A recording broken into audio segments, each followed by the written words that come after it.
여러분 안녕하세요. 오늘 밤 우리는 우리를 둘러싼 고요한 어둠 속에서 조금은 차갑고도 명징한 진실 하나를 마주해 보려 합니다. 창밖에는 도시의 소음이 잦아들고 방 안에는 오직 스마트폰의 희미한 푸른빛과 냉장고의 낮은 기계음만이 공기를 채우고 있는 이 시간은 우리가 낮 동안 걸치고 있던 무거운 사회적 가면을 잠시 내려놓기에 가장 적당한 때입니다. 하지만 우리가 가면을 벗었을 때 드러나는 그 솔직함이라는 피부가 생각보다 훨씬 연약하다는 사실을 알고 계신가요? 어쩌면 여러분은 그동안 믿어온 그 솔직함이라는 미덕 때문에 이 영악하고 냉혹한 사회적 정글에서 어쩌면 살아남지 못할 수도 있습니다. 너무 비관적인 이야기처럼 들릴지도 모르겠지만 때로는 독한 약이 몸을 살리는 법이니까요. 그러니 편안히 자리 잡기 전에 잠시 시간을 내어 좋아요와 구독을 눌러주세요.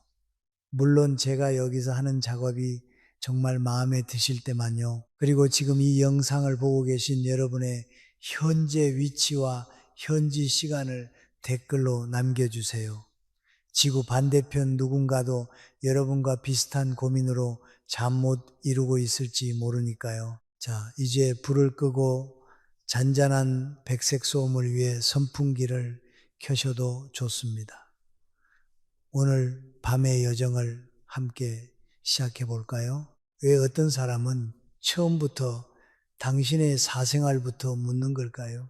우리는 아주 어린 시절부터 사람은 모름지기 정직해야 한다거나 친구 사이에는 비밀이 없어야 진짜 우정이다라는 말을 지겹도록 들으며 자라왔습니다. 마치 속을 훤히 내보이는 것이 고결한 인격의 증명이라도 되는 것처럼 말이죠. 특히 우리 세대에게 정이라는 단어는 이웃집 숟가락 개수까지 알고 지내는 끈적끈적한 밀착을 미덕으로 포장해 왔습니다. 하지만 여러분, 한번 냉정하게 생각해 봅시다. 유치원에서 정직하게 옆 친구의 간식을 먹었다고 고백했다가 솔직함의 대가로 스티커를 뺏겼던 그 시절부터 우리의 비극은 시작된 것일지도 모릅니다. 솔직함이 언제나 보상을 가져다 준다는 건 아마도 동화 작가들이 마감 기한에 쫓겨 급하게 써내려간 판타지 소설의 설정일 가능성이 높거든요. 사실 현대 사회에서 내가 건넨 무방비한 진실은 종종 상대방의 손목등 위에 놓인 날카로운 칼날이 되어 돌아오곤 합니다. 나의 약점을 고백하는 순간 상대의 눈빛에서 동정보다는 미묘한 안도감을 읽어낸 적 없으신가요? 나는 너무 정직하게 살아왔습니다. 이제는 내 속마음이 이용당할까 두렵습니다. 라고 말하는 당신의 그 떨리는 목소리는 결코 나약함의 증거가 아닙니다. 그것은 오히려 당신의 본능이 보내는 아주 정교하고 타당한 생존 신호죠. 우리가 흔히 말하는 만만함이라는 건 대개 타인에게 나를 공격할 수 있는 정보의 지도를 너무 친절하게 그려주었을 때 발생하곤 합니다. 처음 만난 자리에서 대뜸 당신의 연봉이나 자녀의 학업, 성적 혹은 아파트 평수를 묻는 사람들을 떠올려 보세요. 그건 결코 당신이라는 존재에 대한 순수한 인류애적 관심이 아닙니다. 학술적으로 표현하자면 그것은 인지적 편향에 따른 사회적 위계 질서의 고착화를 위한 데이터 수집 과정에 가깝습니다.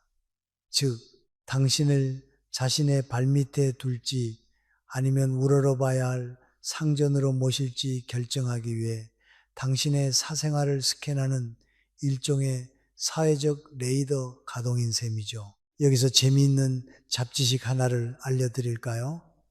인간은 영장류 중에서 유일하게 눈의 흰자의 공막과 뚜렷하게 노출된 종이라고 합니다. 다른 유인원들은 포식자에게 자신의 시선 방향을 들키지 않으려 흰자위가 거의 없는데 인간은 서로의 시선을 공유하고 협력하기 위해 이 생물학적 정직함을 선택했다는 소리 있죠. 하지만 진화의 선물이 항상 축복인 것은 아닙니다. 우리의 눈이 정직하게 시선을 노출하듯 우리의 입이 마음의 모든 것을 노출할 때 우리는 포식자들의 표적이 되기 쉽습니다. 입은 몸을 치는 도끼요 혀는 몸을 베는 칼이다 라는 옛 성현의 말씀은 단순히 말을 조심하라는 뻔한 훈계가 아닙니다.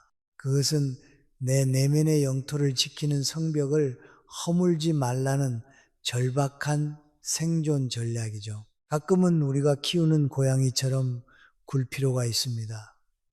고양이는 절대 자기 배를 아무에게나 보여주지 않잖아요. 그들에게 배를 보여준다는 건 목숨을 걸 만큼 신뢰한다는 뜻인데 우리는 왜 처음 본 옆집 사람에게 우리 삶의 가장 부드럽고 취약한 배를 서슴없이 보여주려 한다는 걸까요? 어쩌면 당신은 그래도 사람을 믿어야지 너무 계산적으로 사는 건 삭막하지 않나 라고 반문할지도 모르겠습니다.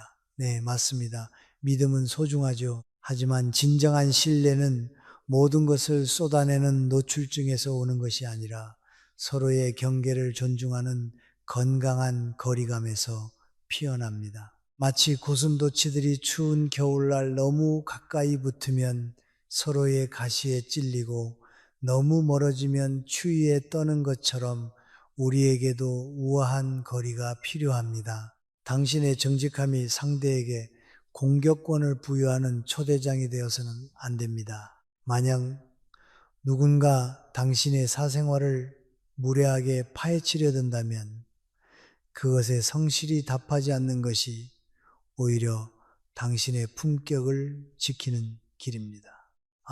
그건 개인적인 일이라서요 라고 말하는 것이 예의 없게 느껴지시나요? 아닙니다. 진짜 예의가 없는 쪽은 당신의 보석함을 허락도 없이 열어젖히려는 그들의 탐욕스러운 호기심입니다. 우리가 느끼는 그 막연한 두려움, 즉 내 진실이 나를 향한 무기가 될지도 모른다는 공포를 인정하는 것부터 시작합시다. 그것은 당신이 영리해지고 있다는 증거이자 당신의 평화를 스스로 지키겠다는 선언입니다. 오늘 밤 당신이 그동안 타인에게 내주었던 마음의 열쇠들을 하나씩 회수해 보세요. 모든 사람에게 투명한 유리가 될 필요는 없습니다. 때로는 안개 자욱한 숲처럼 당신만의 신비로움과 비밀을 간직할 때 비로소 타인은 당신을 함부로 대하지 못하게 됩니다. 솔직함이라는 달콤한 함정에 빠져 당신의 소중한 에너지를 낭비하지 마세요. 당신의 이야기는 오직 당신만이 소유할 수 있는 가장 고귀한 자산이니까요. 이제 본격적으로 우리의 일상 속에 깊숙이 파고든 그 서늘하고도 무례한 호기심의 현장으로 여러분을 초대해 보려 합니다. 아마 여러분도 이런 경험이 있으실 겁니다. 오랜만에 나간 동창회 혹은 정다운 이웃들이 모인다는 동네 카페의 한 구석, 겉으로는 향긋한 커피 향과 화기애애한 웃음소리가 공기를 메우고 있지만 그 내면을 들여다보면 마치 소리 없는 검투사들의 경기장과도 같습니다. 반가운 인사는 아주 잠시뿐이죠. 어머, 얼굴 좋아졌네 라는 말은 사실 너 요즘 어떻게 살길래 이렇게 여유로워 보여 라는 탐색전의 전주곡에 불과합니다. 그리고 곧이어 예리하게 날이 선 질문들이 송곳처럼 날아오기 시작합니다. 그런데 요즘 아들은 어디 취직했어? 대기업 들어갔다더니 소식이 없네? 너희 집은 아직 거기 그대로야? 요즘 그 동네 재개발한다던데 자가야? 전세야? 남편분은 이제 퇴직하신 지 좀 됐지. 요즘은 뭐하고 지내셔?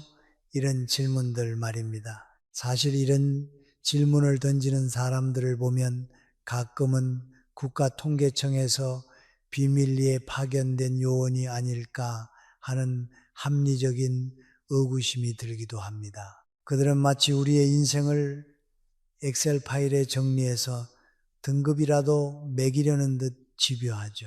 아들 취직했냐는 질문에 그냥 준비 중이야 라고 대답하면 상대방의 입술은 에구 힘들겠네 라고 말하지만 눈꼬리는 미세하게 승리의 미소를 지으며 올라갑니다. 반대로 이번에 좋은 데 갔어 라고 하면 갑자기 분위기가 싸해지며 요즘은 대기업 가도 금방 나온다더라 하는 저주 섞인 조언이 뒤따릅니다. 이런 상황에서 우리는 일종의 사회적 노출에 의한 심리적 외상을 경험하게 됩니다. 여기서 잠깐 우리가 왜 이런 상황에서 그토록 당황하게 되는지 학술적으로 접근해 볼까요? 심리학에서는 이를 자기 개념의 비교 검증을 위한 침해적 사회 조사, intrusive social inquiry for comparative validation of the self-concept 라고 부를 수 있습니다. 말이 좀 어렵죠?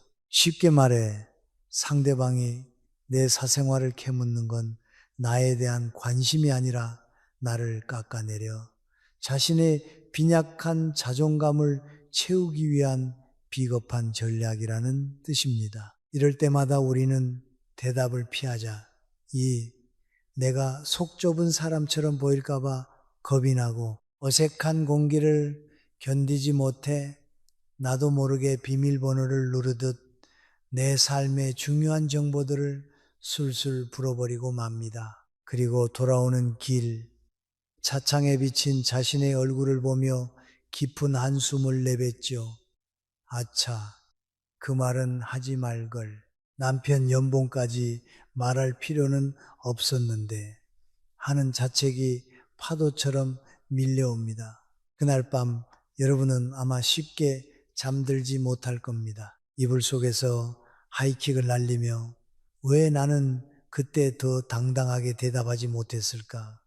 혹은 왜 그 무례한 질문을 그냥 웃으며 넘겼을까 하고 자책하겠죠.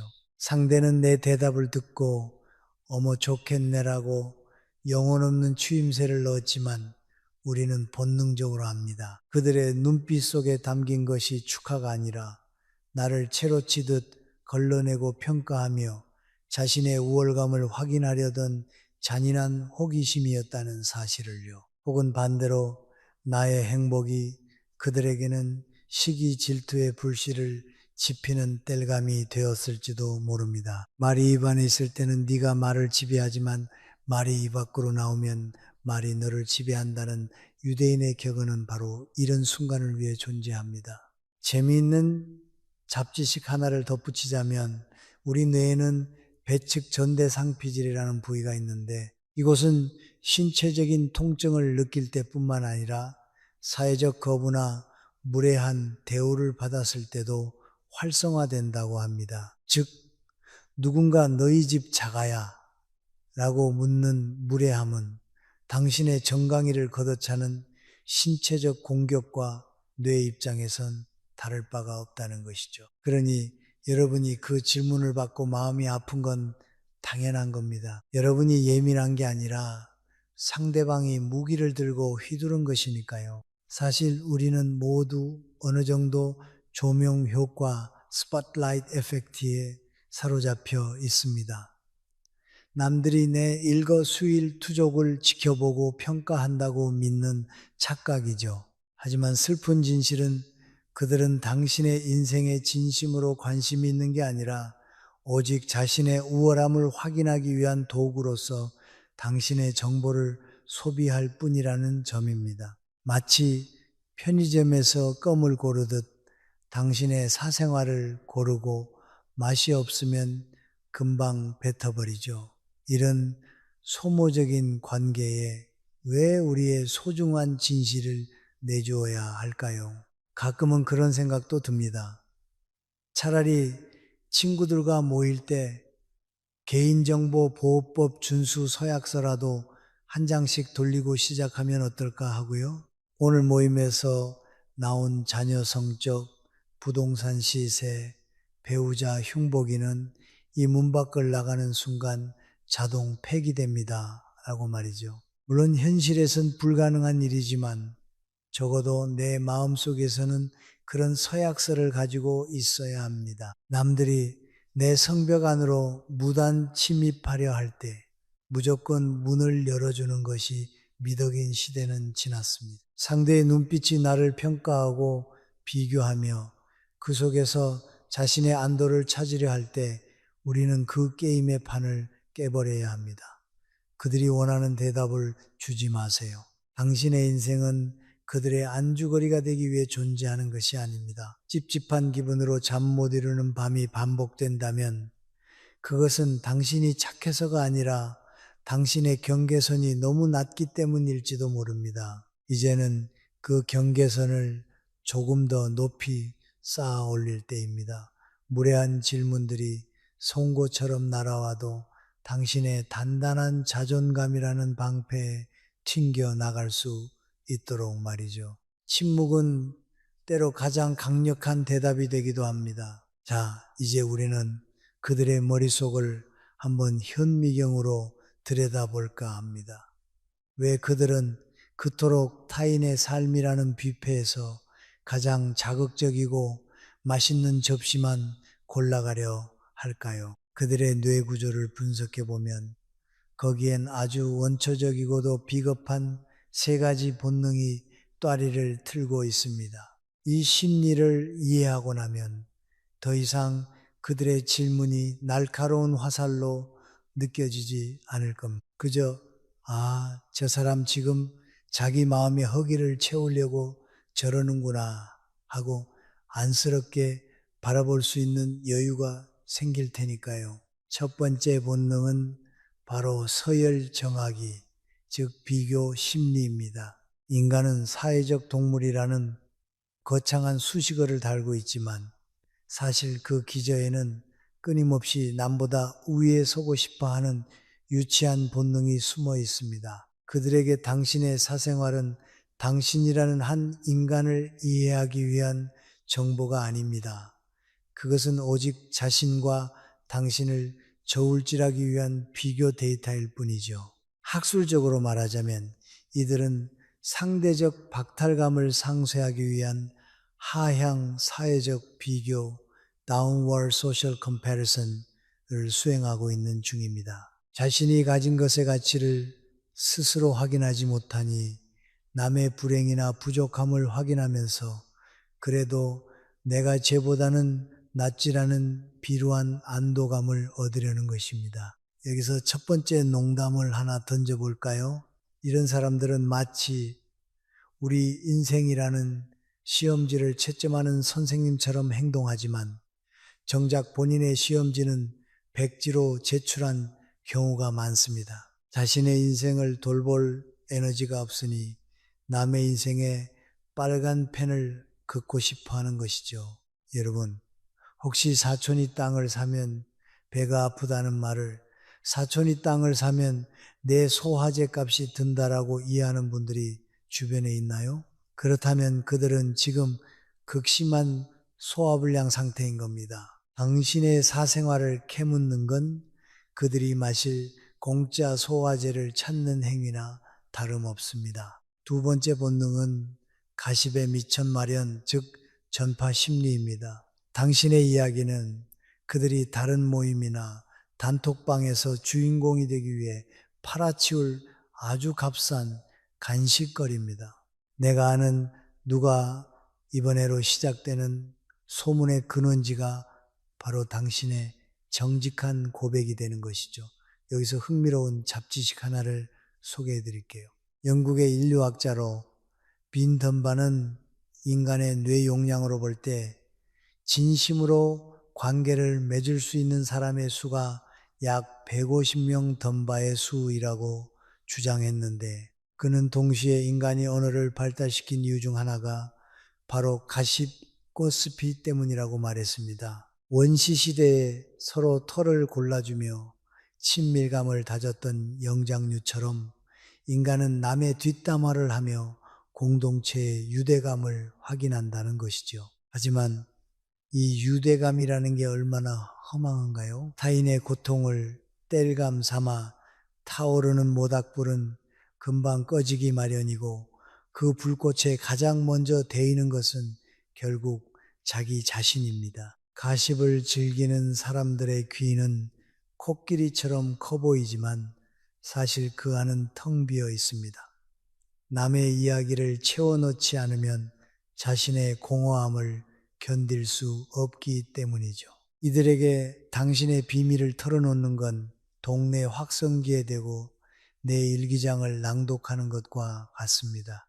두 번째 농담입니다만 이런 사람들에게 비밀을 말할 때는 차라리 이건 절대 비밀인데 라는 말 대신 이거 내일 모레 신문에 나올 이야기인데 라고 말하는 게 차라리 속이 편할지도 모릅니다.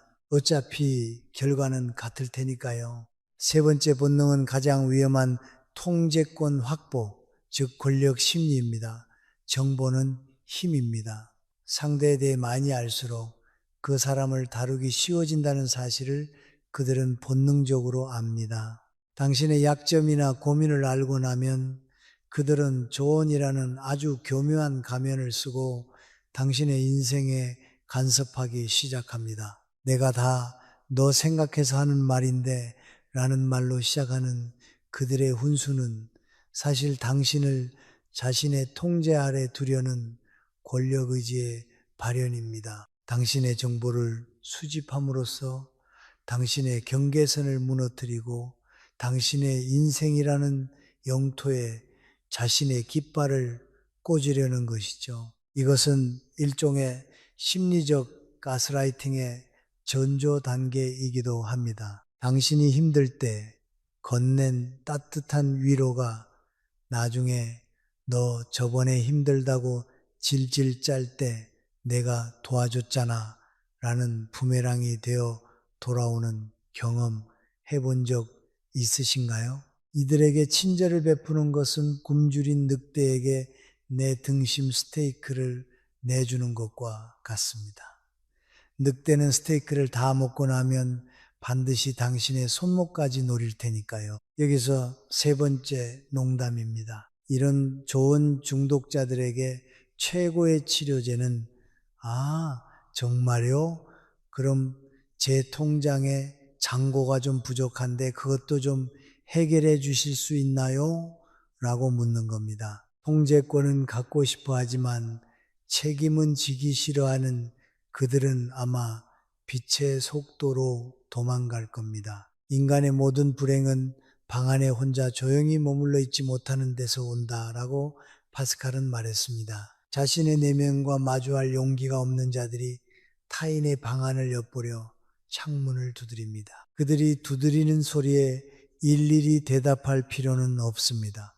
그들은 당신의 삶을 이해하려는 것이 아니라 단지 자신의 허기를 채울 먹잇감을 찾고 있을 뿐입니다. 그들의 질문 뒤에 숨은 이 비겁한 심리들을 꿰뚫어 보게 된 지금 여러분의 마음은 조금 더 단단해지셨나요? 그들이 아무리 세련된 말투로 포장하고 인자한 미소를 지어도 사생활을 캐묻는 행위의 본질은 결국 결핍입니다. 자신의 삶이 풍요롭고 단단한 사람은 남의 정원에 무슨 꽃이 피었는지, 잡초가 얼마나 자랐는지 일일이 간섭하지 않습니다. 자신의 꽃을 가꾸기에도 시간이 부족하기 때문이죠. 그러니 무례한 질문을 던지는 사람을 만난다면 화를 내기보다 마음속으로 이렇게 읊조려 보세요.